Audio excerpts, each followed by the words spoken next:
What we want to do is to support that expertise that's there sitting on the ground, that energy and that interest that people have in solving a housing crisis. Imagine the power of leveraging what's there and actually helping all of those be successful and moving from, if 90% of them fail now, what if only 50% of them failed?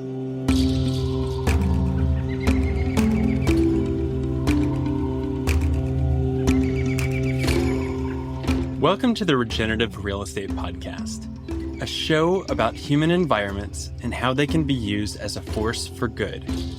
Conversations that educate and inspire people looking for a different way to do real estate.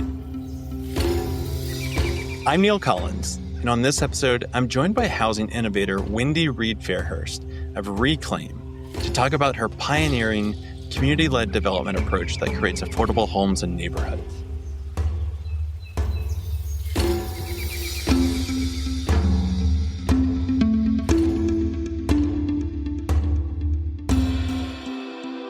When we think of innovation in housing, we usually picture big cities, places where new ideas bubble up and take hold. That's why I was completely surprised to discover some of the most forward-thinking work around affordable housing taking place in St. John's, Newfoundland. Now, if you're like me, you might not know much about St. John's, despite it being the capital of Newfoundland and Labrador. It's way out there on the northeastern edge of the continent, closer to Greenland than to Toronto, and like so many places in Canada and the United States, it's facing a serious housing affordability crisis. That's where today's guest, Wendy Reid Fairhurst, comes in.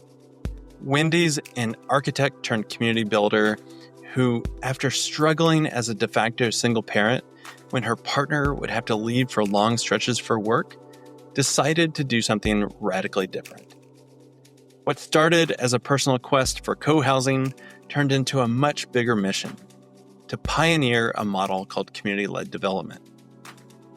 Wendy's story is full of honesty, heart, and hands-on innovation, and I think you're going to walk away inspired by what's possible when everyday people come together to rethink how we live and support each other.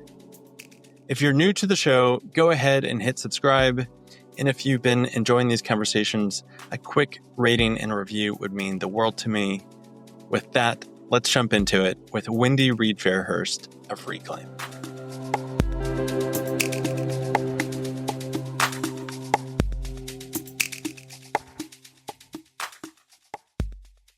So why don't you give us a highlight before we really get into the journey that you've taken? Sure. So Reclaim Community is a nonprofit that we set up. It kind of came out of, we had won a supply challenge. So the federal government had a call out for ideas that would help pre-development processes go faster. And we were here working on an eco-village project. And we were struggling and had all these ideas about how we can make it better. So we pitched the idea of knowledge sharing. And if we were creating things, every time we create something, we put it out there to other groups doing the same thing. So we stop people having to keep repeating the same, process, inventing the wheel, that kind of stuff. So we pitched the knowledge sharing platform, and we were one of 27 who won the first round of this challenge. And then we went on to get the implementation funding. And part of that was like, whoa, this is way more than our Eco Village project. So we need an entity that can kind of take over the scope that's not specifically building houses, which is what the Eco, Village part of the project was. And so two of us decided to co-found a nonprofit. The other thing is we were a for-profit at the time because we were super scrappy. We needed to buy land, so we set up a for-profit overnight. So we weren't eligible for some funding. So we were like, okay, well, we need a nonprofit partner. Let's set that up. And that's sort of where Reclaim emerged. And so a lot of the stuff that we were doing came out of this Housing Supply Challenge funding that we got. And then we're slowly building on from there. So tell me a little bit about the projects and in the work that you're doing and the services that you're offering.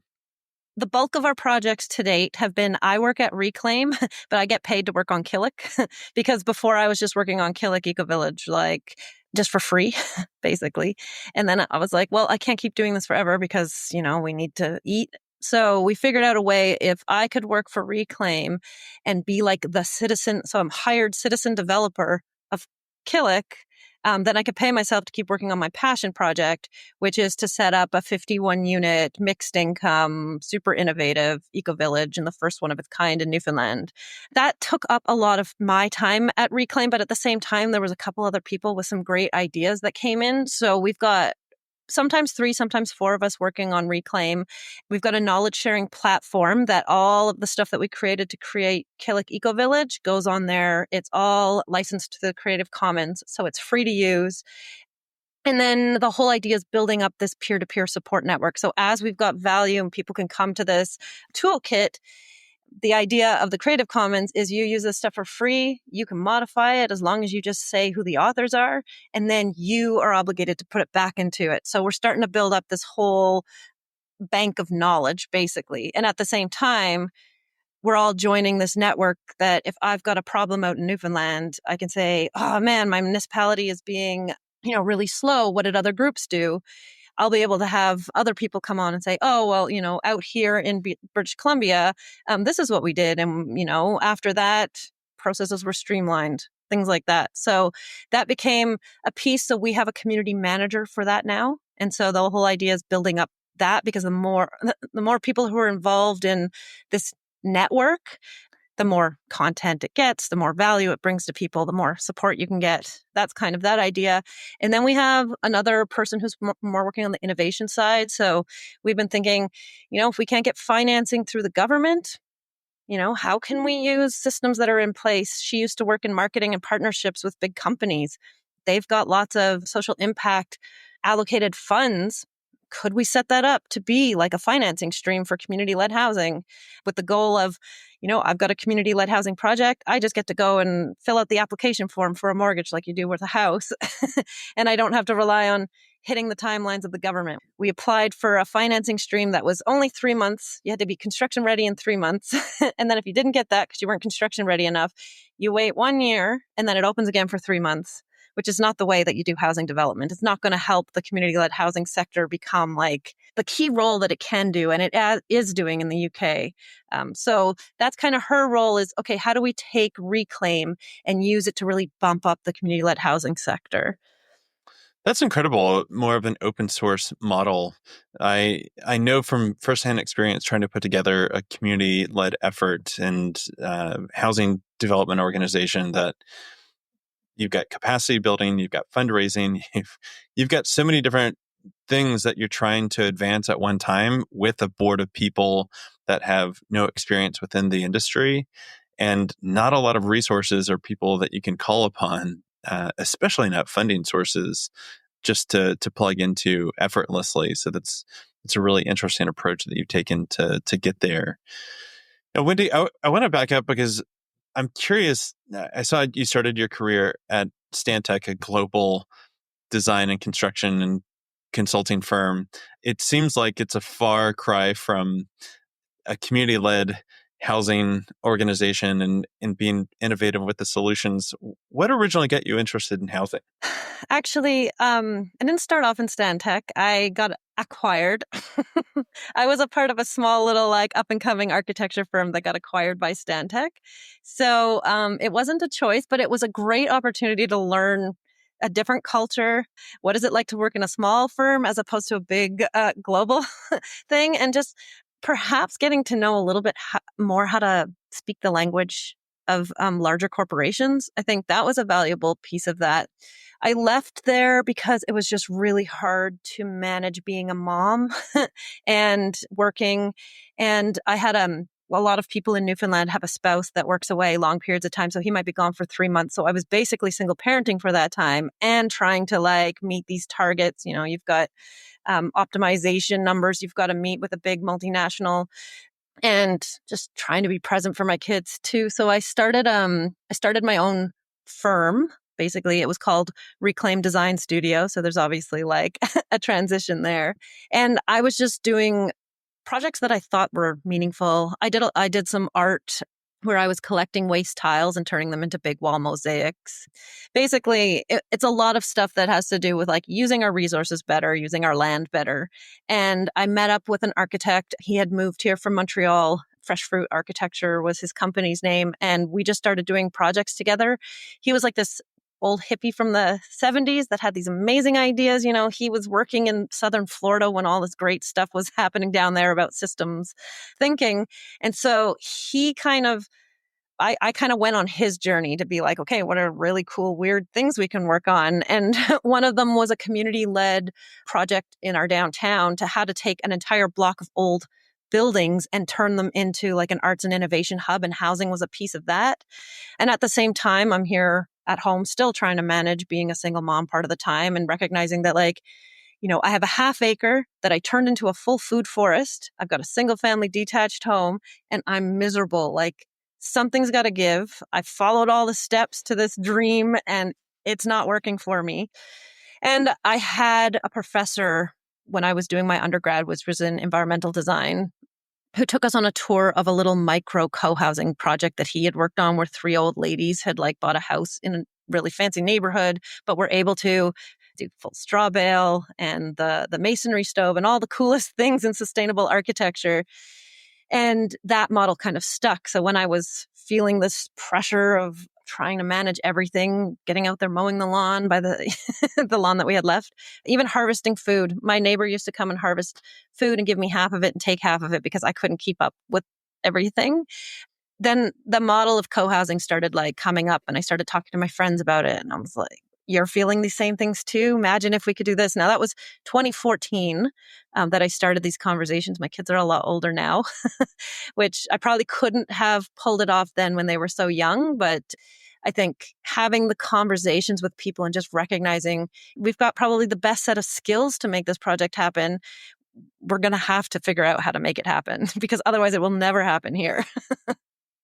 What are those first steps that you can start to go in that direction? Was co-housing on your mind? Was that a framework that you had familiarity with, or was it just the seeking of, I want to live with other people and community? It was, I want to live in other people and community, and I know this co-housing model, and every time I look at it, it's exactly what I want. So it started off mostly as, I want to build co-housing, but maybe I could just move to another co-housing project. And every time I looked at one, they were way more expensive than I could afford.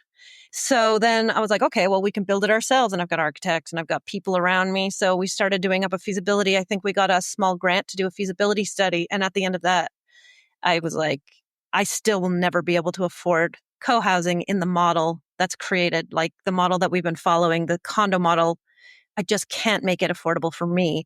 And we have 2 working professionals in our household. So that kind of set me on this path of, okay, co-housing's great. We've got all this proof about all of its benefits, but if it can't even hit middle class, let alone the people who would really benefit from this stuff, then what's the point? We committed to 30% affordability in our project. We were like, if we can't make it affordable, we're not going to get this thing. We're not going to build it. That was our drop dead deadline. And it helped that I couldn't afford to live in it. So, as the project driver, it just wasn't going to happen, which is why it's taken us quite a long time. I think in 2018, we had found a piece of land and tried to buy it. And the bank that we talked to, which was a local credit union, basically said, this sounds like a great idea, but it would look really bad if we had to foreclose on really good people.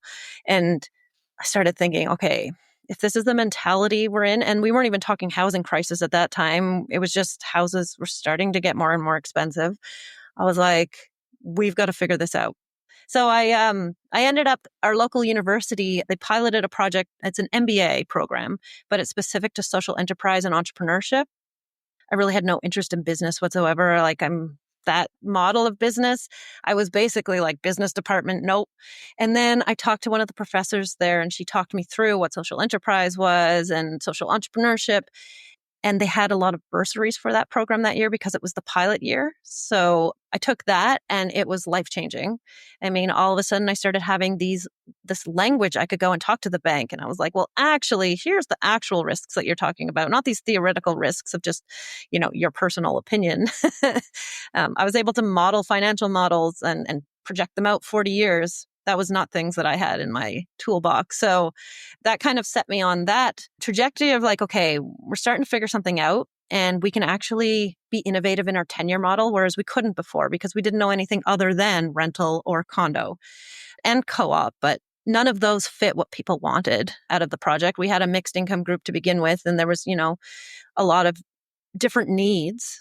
But as a design thinker, I'm like, oh, well, let's map out all these needs and let's like piece them together. And all of a sudden we've got this innovative tenure model that's the first one in Canada. And it seems to be like a systems changer as opposed to just replicating what other people are doing. So that's kind of how we've been working. It's like, we need something, let's invent it. And then let's share it with everybody so they don't have to invent it again. I love that. I've got so many juicy questions coming up. First, let's start with maybe a pretty elementary or stupid question. The audience will be the judge of that. But you're saying that if you're design a co-housing project, what were the elements that was making it prohibitively expensive for you or others to move in? Construction costs.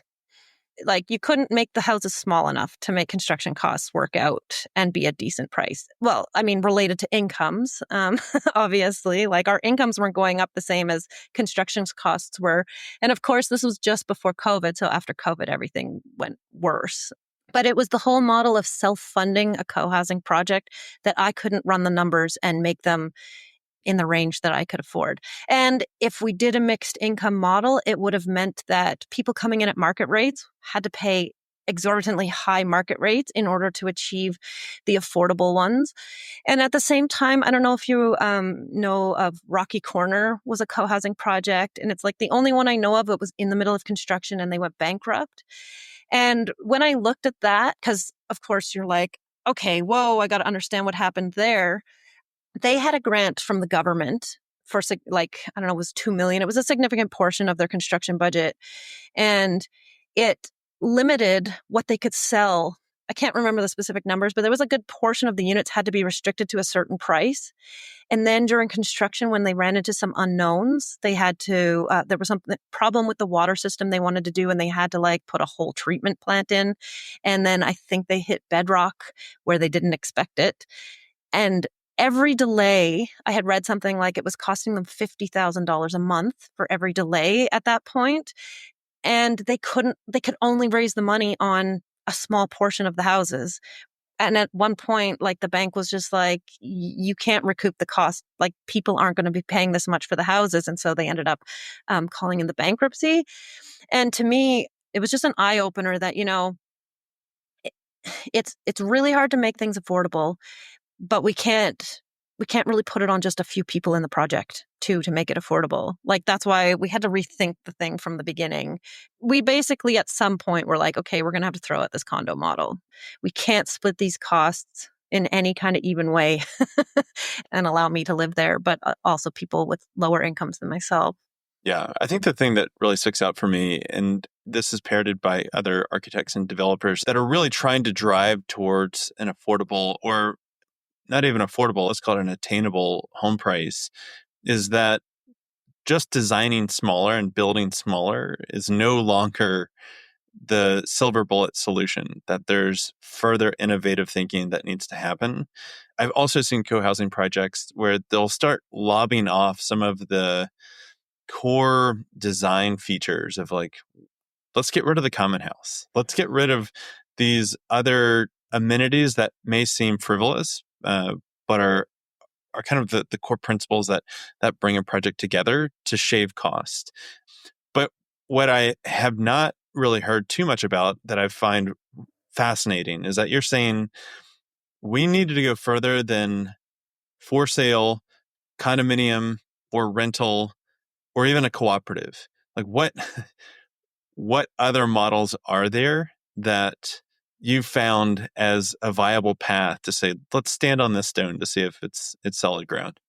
Yeah. And it really comes down to our local context for one thing. So we did a lot of exploration.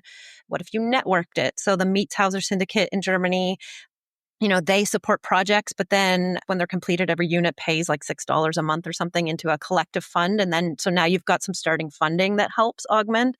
We've tried out every form of funding application that we can. So we've gone after Infrastructure Canada funding for natural infrastructure to build our bioswales. We've gone after the innovation funding. We've gone after straight up affordable housing funding.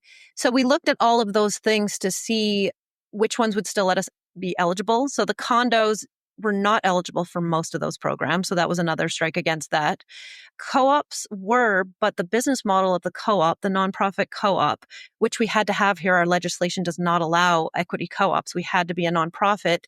We talked to some people who were saying, if you joined in 1990 and put in $10,000, when you left 20 years later, you were only eligible to get $10,000 back, even though we know that the value of it is much different.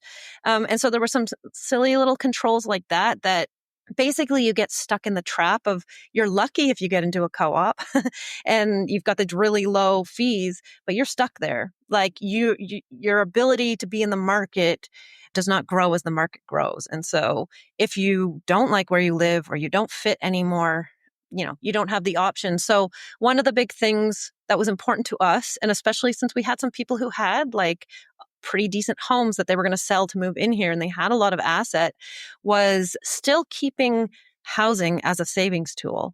We see all these stats of like homeowners, their wealth is growing and growing and growing and way outpacing anybody who's in rentals or co-ops. I mean, let's not say anybody, but most people in rentals and co-ops are not building wealth the same as people who are in homes. But then at the same time, we don't want to perpetuate the problem of housing becoming an investment tool.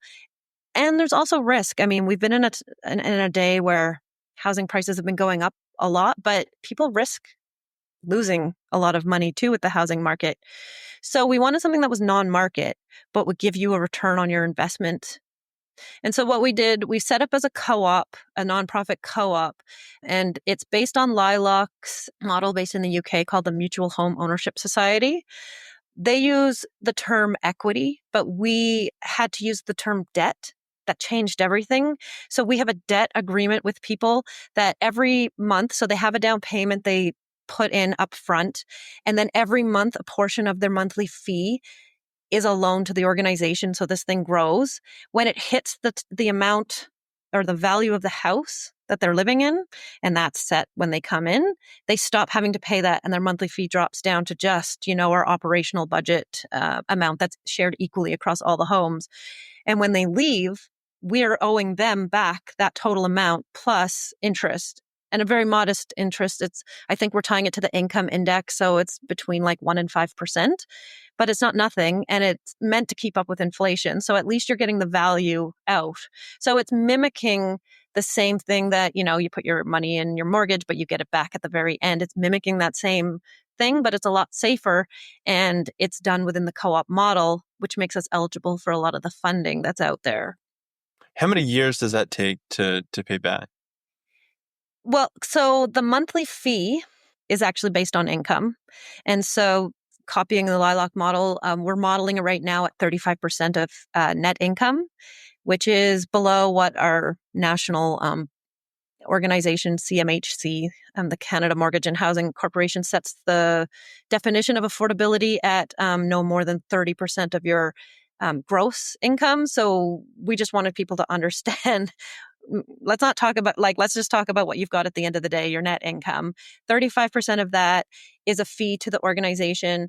Lower income people are obviously going to be paying less. And we do have a little bit of a threshold. They need to be making more than that operational cost, right? So if we can get another subsidy, we'll be able to cover that. But there is a minimum income that they have to make, but they may be making a lot more. And that just means that they're putting a lot more of the loan portion away. So it's two different pieces. The community fee is the same for everybody, and let's call it $500 a month. Anything that's 35% of your net income that's over that is a loan to the organization. So some people might be paying it off in 5 years. Some people might come in, and because the houses are not that expensive compared to where they live, they might be able to pay off the full loan right off the bat. And then they're just sitting at that community fee plus a small administration charge for as long as the model's working out. That community fee will be reassessed every year just to make sure the whole thing's financially sustainable. But Lilac's in this since 2013, got a lot of impact measurements done on their model, and it all seems to be working out fine. We have talked to them, at least the lawyers that help them develop it, so that we're copying it to a degree, except then again, the debt arrangement versus the equity arrangement was the biggest difference that we had to make here in Canada.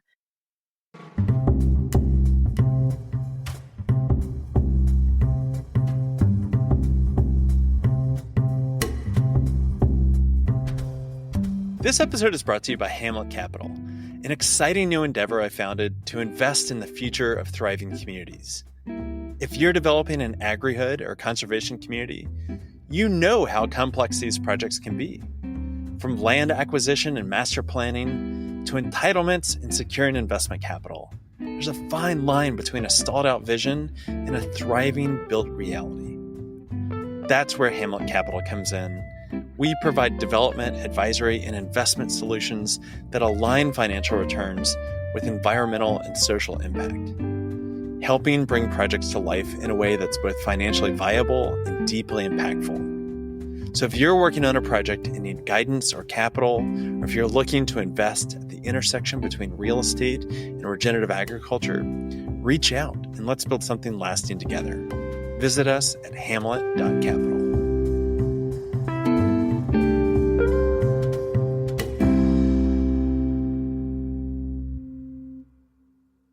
How do you select people that want to become residents there? And I'm also thinking particularly about seniors that may be retired, so their income is lower, but their asset base is really large.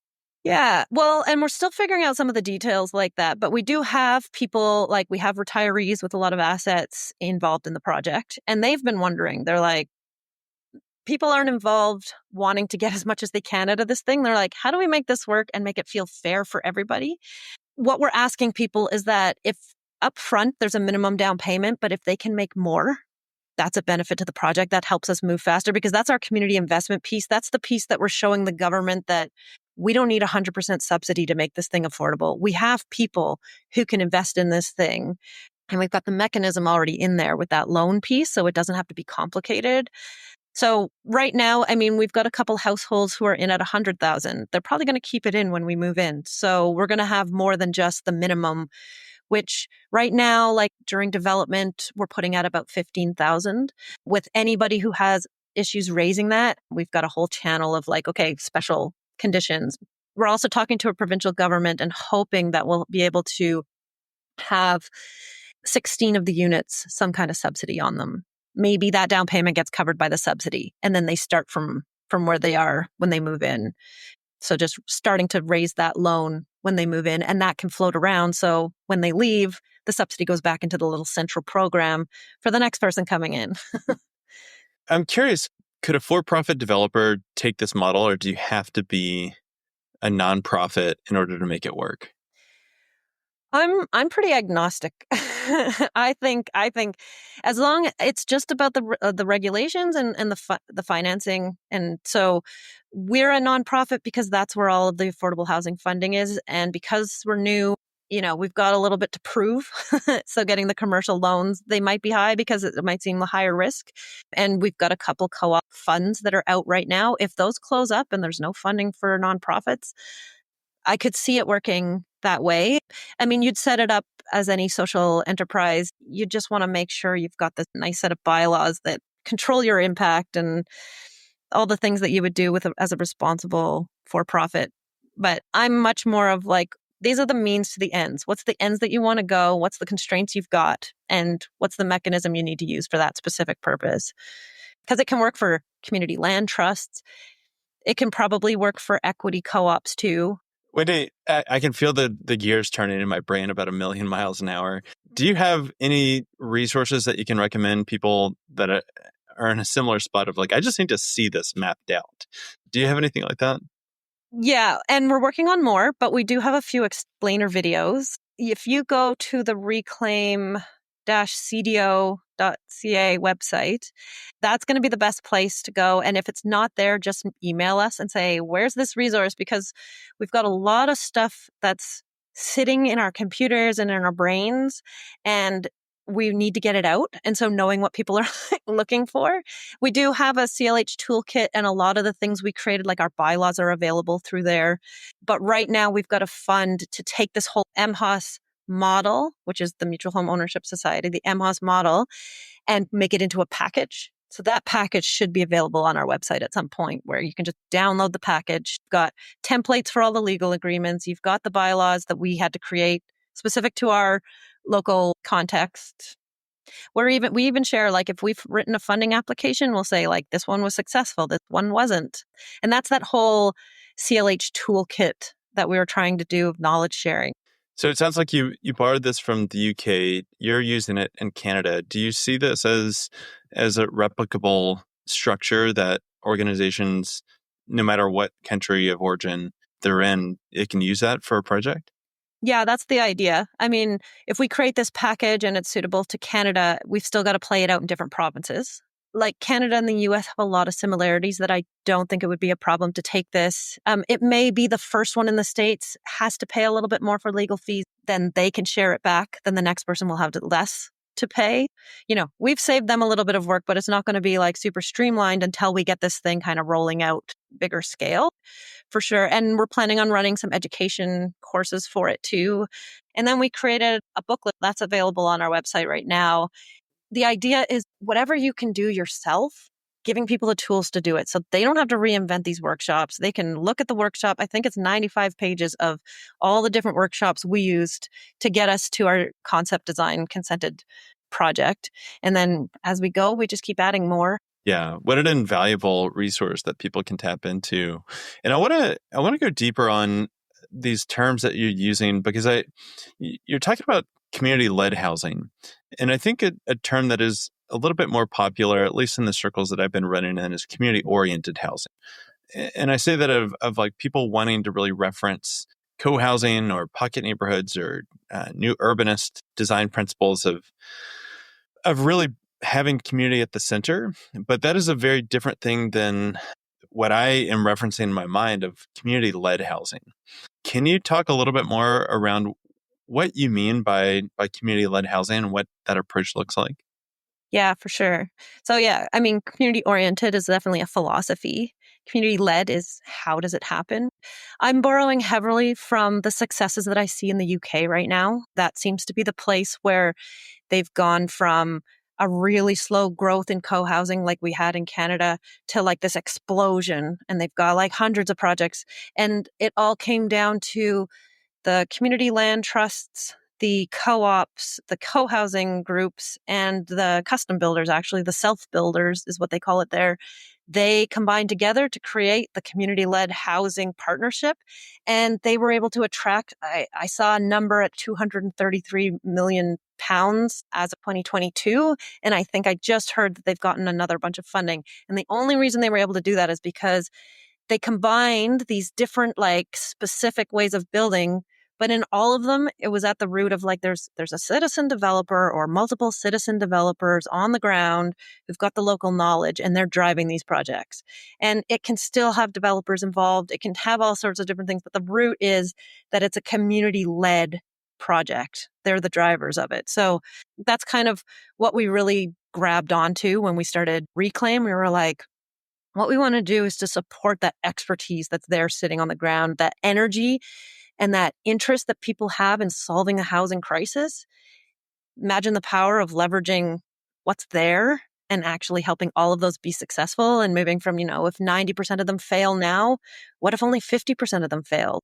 What if every single project that made it past land acquisition, or what if every project made it to land acquisition? Like just we started running these numbers and started projecting out. And in the UK, their numbers are getting up there. They've got 600 units on the go right now. They had 30 units a couple years ago in total of co-housing projects. So yeah, the power of numbers, and then that just helps make the case. When you're trying to apply to government funding, we're constantly having to explain what's co-housing, what's co-ops. I had someone, we were applying for housing innovation funding for this model of like, okay, we're taking a problem we saw with the traditional co-op model and we're fixing it. And they were like, yeah, but why co-ops? They always fail. And I'm like, okay, if I got to start from scratch explaining co-ops to you, we're not going to get any innovation done. So what does that look like if you're somebody on the ground in the community? What are those successful patterns that you've recognized of people that have been able to go from 0 to 1? They had money. They had rich people involved. The co-housing model right now is set up that like, if you have money, you get in early, you get your voice heard. Well, of course, the project's going to evolve around their needs. And our thing was like, wait, if we want this thing to be affordable, we need to have people's voices involved from day one that need the affordable units too. So we can't charge $200 or $300 for our workshops, because while that seems like a throwaway amount for some, like, yeah, I'll just try out a thing. That's an entire week's worth of groceries for another. And you're not going to just try something unless you're absolutely sure that you're going to be living there. So that was one of the things. And the other thing was just, I think it's time. Co-housing proved its point, and now it's time to move to the next level, which is, okay, we know it works. We know if you bring together the resources, it works. But how do we now not put the 100% of the onus on the people living there to have those resources? And not, I mean, kudos to everybody who was able to get any project off the ground. Like, it is a hard slog and it takes a lot of really amazing ingenuity, but how do we like my whole PhD now is on trying to figure out what were all the barriers that groups faced and how do we help people leap over those instead of like stumbling through and getting blocked by them. What do you think, if somebody is interested in putting together a project like this, do they hold a open house? Do they, contact the library and say, I want to, bring community members together that are interested in this? Are they going to their churches? Like, what is the way in which you find people can congregate other folks that would be interested in developing a community-led housing project? I would say that they usually start with talking to your friends and people that you already. So if you are going to church often, then you're going to talk to your church. If you have a dinner club, you're going to be talking to those people at the dinner club. I happen to be a mom with a bunch of struggles. I talk to a lot of moms with other struggles. And so the first group of us were just a group of moms who were like, we need this. And we have no options. There are no alternative types of housing here in Newfoundland. And so I think that's where it started, but I think we also have to be really careful that we intentionally start broadening who we're talking to, because otherwise we're just going to keep perpetuating, it's only people who look like us and talk like us and think like us that are involved. And I think that's also a part of the problem. And so once we figure out down to the details, like our affordability pieces, we've got a few groups that we're going to start going to, like some of the local nonprofits who are working with immigrants and refugees, who are working with the Indigenous groups here in town, and just letting them know, like, you're 100% welcome to join. And then we think we've figured out the few barriers that your group might have faced. And then working from there, like trying to figure out what messaging is more welcoming and open as we go. I mean, Newfoundland's becoming a destination. It's one of those places where we're going to see a net benefit from climate change. I mean, it can't get any worse than it is. Us raising a few degrees is going to be glorious. And so we already have people moving to the province for that, but we're also like a big tourist destination. I don't know if you've seen any images, but there's like these stunning cliffs and kind of like the Ireland of the North America. And our housing market is a lot less costly than the big centers. We were worried that if we put it out there, we would be full before we have had a chance to open it up to local people. So we've been kind of closed-lipped, figuring out our models, figuring out, our barriers. We have a few people from different groups, like we have a few immigrant people involved, and definitely the single mom who we need to make sure gets in here, even though like she's on income support, but like this would be the project that she needs. So we've been talking to them and making sure that they have input into this model as we develop it. So yeah, and my biggest thing is just talking about it, and not, in the traditional model of like keep it hush until you figured it out and then you go out. Our organic way of just talking to everybody I know, explaining what I'm doing. So we're in a town of 8,000 people. We're close to the city, but we're a separate town, and it's a higher income. Usually most of the houses are quite big, like 4,000 square feet on acres. So we're in like the fancy rural area.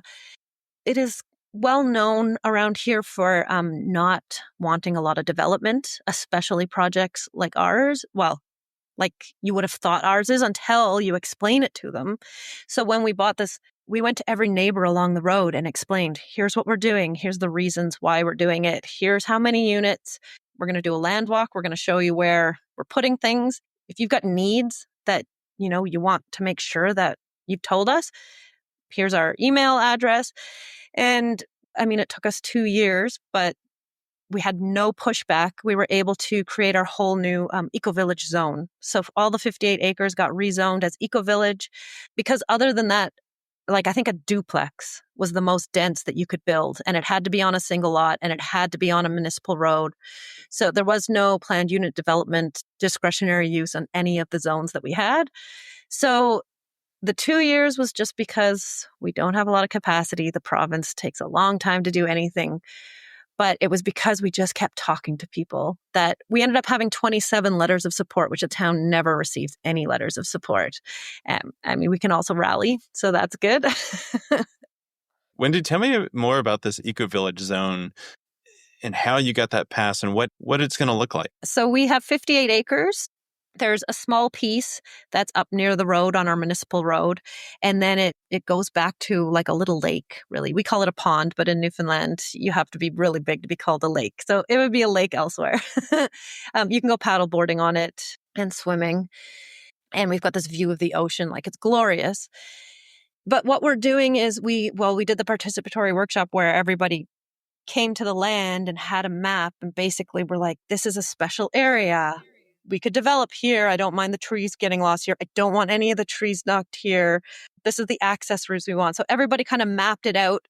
Yeah. So we've got what was going to be 30 houses extended to 51 now. That was just the function of how things fit on the land. We have 2 villages now. We have an upper village and a lower village because we had designed the houses as a triplex with a 600 square foot on one end, a 900 square foot on the other end. And then in the middle was a 2-story, 1,400 square foot. And they all had like a slab. They were slab on grade. But when we ended up trying to fit it on the land, actually our original location was way too steep. So we moved it in a little bit and we were able to get like nice garden flats, we're calling them, but like it's the fully glazed basement units. So they're directly below. And there were some people who were just like, I don't want anybody living below me. Like I was good enough. Like it took me a lot to get to someone living beside me. We're in a rural area. So we decided to expand the project and do 6 triplexes up on the flat area where we weren't going to build. And then we've got 6 down below. That's like our original design that has the walkout basement units and then the upstairs units. And then we've got this big, huge 2 common houses now. It used to be just the one big one, but now we've got a small one to supplement. And then the rest is left as agriculture. So we've got a whole regenerative agriculture project happening. Got like a site-wide bioswale with a food forest. I think we have 2 of those staggered on the land. One of the people involved is super into permaculture. He's now teaching everybody. So every Tuesday night, I think he runs online sessions teaching Bill Mollison's, permaculture guidebook to everybody else in the group. And we've got land up near the road that, the neighbors really loved being able to see the farmland near the road, and it has the big view. So we decided not to build anything on those, and that allocated as agritourism. So basically, for the zoning, we went to the town and explained what we wanted to do, and council gave us buy, and they were all like, yeah, they had goals of increasing density, but keeping agriculture and keeping natural resources, a lot of like things that didn't really work together. And all of a sudden we showed them a model that was hitting all of those. We were condensing, we were creating 51 houses. I think the person we bought this off of was a developer and he had a plan for 200 houses. And he was just going to flatten the whole thing and do a typical subdivision. And I'm sure the lake at the end was going to be just the rich houses. So all we had to do was bring that with us to show, look, we're not doing this. And they were like, okay, what do we do? How can we help you? For rezoning to the eco-village zoning, we gave them something from Yarrow Eco-Village out in BC, and they had created their own zone, and it was in a rural setting in Chilliwack. And our council was like, okay, we can do that. And that helps us like just keep it in this one place and we'll see if it works before we let it go elsewhere. We've been through 2 councils now and we've only had support from them. The only pushback is like, well, where's your waste going to go? We're like, well, we're not at that design stage, but constructed wetland is our approach. So we're going to be off grid mostly because we can show it to other communities in Newfoundland, how they can develop. We could tie into the town's water and sewer, but it's it's going to cost $1 million to bring it up to our property, which meant that this land up here where we're doing the flat houses would have had to been like a typical cul-de-sac to like try and get as much money out of the land as we could. But also, like, our permaculture people were really wanting to keep chlorine off the site. And there's a local group who created their own constructed wetland process, and it's pre-approved in the province. So it's not going to be hard for us to do a constructed wetland, and it's all passive. So it's going to outperform the cost that it would have been to bring that up or to do a typical septic. So we're pretty excited about that. And then we've got plans like in the future to do a feasibility on adding a biogas digester at a later date, and not reliant on that because it's going to take a lot of years to get through the regulators, but that could be really exciting too. That's so cool. I am so envious. Actually, I'm like checking my emotions right now. I'm like, oh man, they're able to do such cool things that our municipality just would not go for. I've tried with the constructed wetlands, and it's not only the municipality, it's because technically they are legal where I've tried to do a project with them, but I haven't found a lot of support from civil engineering firms that are like, yeah, we're excited about that. Let's do it. It's more met with a lot of skepticism and like passing the buck off to somebody else of like, have you talked to so-and-so? And it's like, yes, like 10 different times. And he doesn't seem very enthusiastic about trying to roll his sleeves up on this one. We're having that problem with geothermal. So we want to do a district geothermal with in-floor heat. And we're struggling to find a civil engineer to even do a feasibility on it for us. But we've been only looking in the province. I think we're going to have to go out of the province. We're trying to be as local as possible, but also we want some stuff to happen. But the constructed wetland person that we're working with, like, he's been working on this since the 1990s. He started a company called Abydos and did the pilot project. So it was a no-brainer for us. Like, the province has already pre-approved it. They've got like 5 case studies. There's a couple communities of like 10,000 people that have the constructed wetland running there. I mean, that's just showing us, when we get things through, then helping others is important, because he's been phenomenal. Like, we wouldn't be going after it if it was a lot of work. It's just another thing to add on to the complexity of the project. Wendy, let me ask you something that I think a lot of eco-villages or community scale projects run into, especially if you're buying 58 acres like that, and then you're building, how many homes did you say? 52? 51, yeah. 51. So, is it the case where, in some instances, the land cost is so high to then amortize that over only 51 units compared to, if the opportunity cost was 200, does that naturally just put so much pressure on your home prices? Yes and no. Like I said, well, we bought it in 2021, and it's worth a lot more now, but we only paid $750,000 for the whole entire 58 acres. And a bit of the front land we can sell off. So it's not going to be even that high of a land cost. So that has been super helpful. And really, I think that across all of it is just a little pittance of the whole like project. I know the group in another project that's built near us, it's an eco housing project. They only, I don't know if it was 17,000 or 70,000, but it was a lot lower than our land cost. But their house is way more expensive. So I think in the end of the day, like, I don't think the land cost is going to be the thing that really impacts this.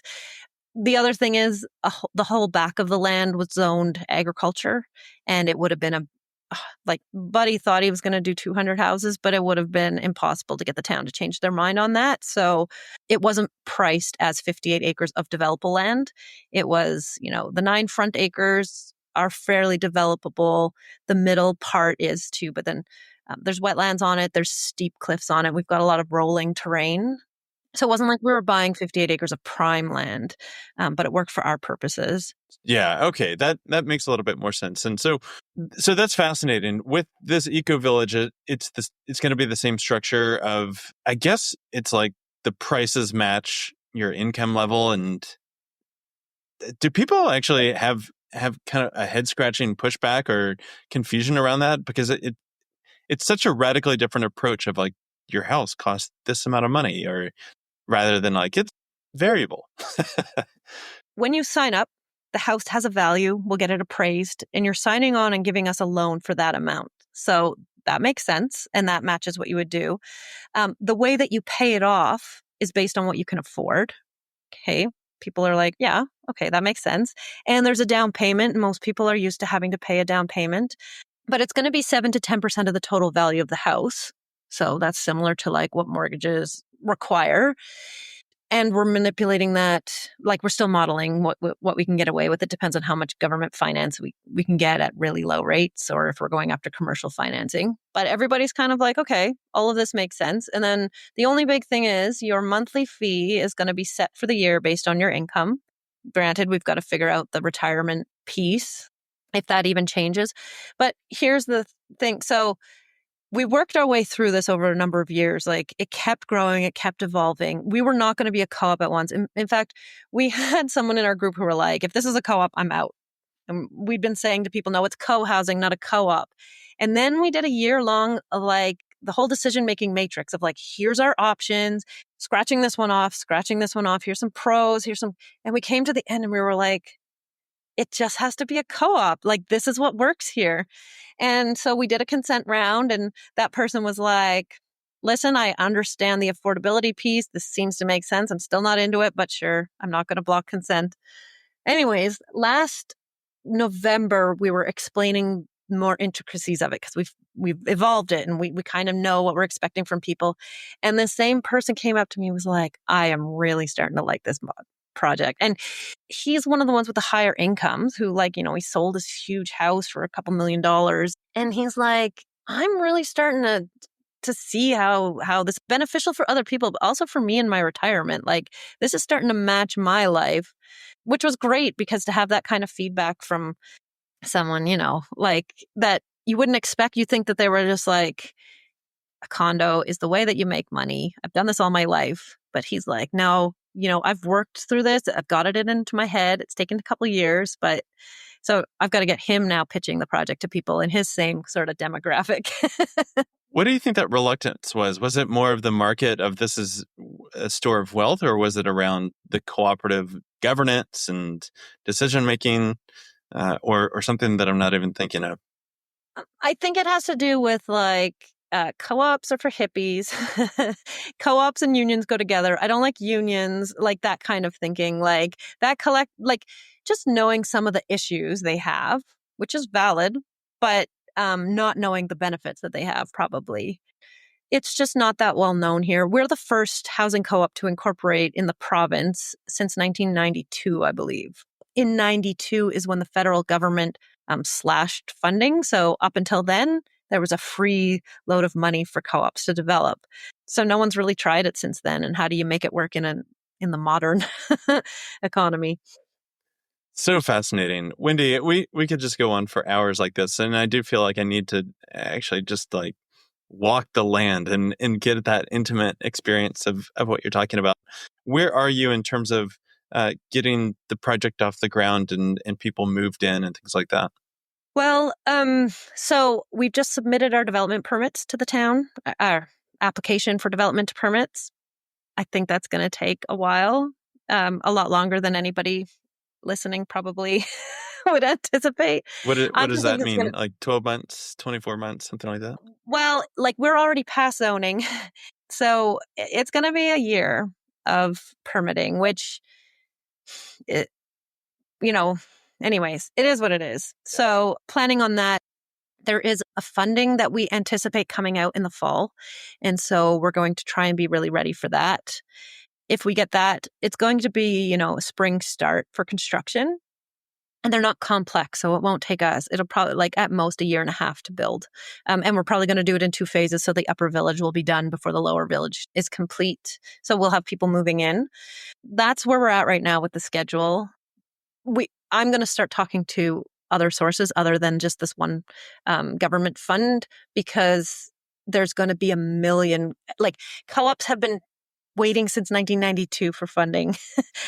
Everybody, like, they announced this one fund and everybody just came and gave their project. And there's so many great projects across the country. Actually, our national body is trying to prove the point through this funding to the federal government that we need like a regular co-op financing stream. I mean, we don't have co-op banks that finance these projects. We're really behind on financing co-ops. So that's on my risk management plan. Getting the financing in place and not banking fully on the government will help us get a little bit ahead, I would hope. But I do have a video, and I'll share it to my LinkedIn because I think you're linked into my LinkedIn, and then you'll be able to see it. It'll show you the land. It's a beautiful video. We got some money from the government to put it together, and it shows a little bit more of the project. So. Wendy, yeah, there's so many different resources that I think people are really going to be seeking out after tuning into this episode. Remind us one more time how people can learn more about Reclaim and the work that you're doing and Killick Eco Village. Like, where do you want to send people? The Reclaim website, so www.reclaim-cdo.org. It's not super well populated, but it's going to get more and more. Actually, my personal LinkedIn is probably the most active at the moment for the project. And then we've got the Killick Eco Village website. It's killickecovillage, all one word, .ca. So that's Killick. Yeah. Okay, great. Yeah. And that's going to get more. We just launched that this week. And so it's going to get more populated as we go. But we've got our project documents. You can see what the houses are going to look like. We're going to show the changed. It used to be 30 units. I think that's what's showing up there. But the 50 units will show in the next day or two because we're going to need our public engagement to start. So we need our neighbors to know exactly what's happening. Wendy, thank you so much for coming on. I am just so inspired by what you're doing and think that it's really going to turn a lot of people's heads.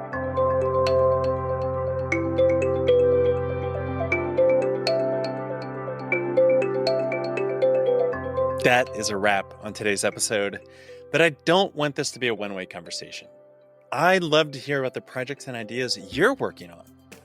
The best way to connect with me is on LinkedIn. Just search Neal Collins. And if my team at Hamlet Capital or Latitude Regenerative Real Estate can help bring your vision to life, whether it's buying or selling a home or developing a community integrated within a farm, do not hesitate to reach out. Let's build something meaningful together.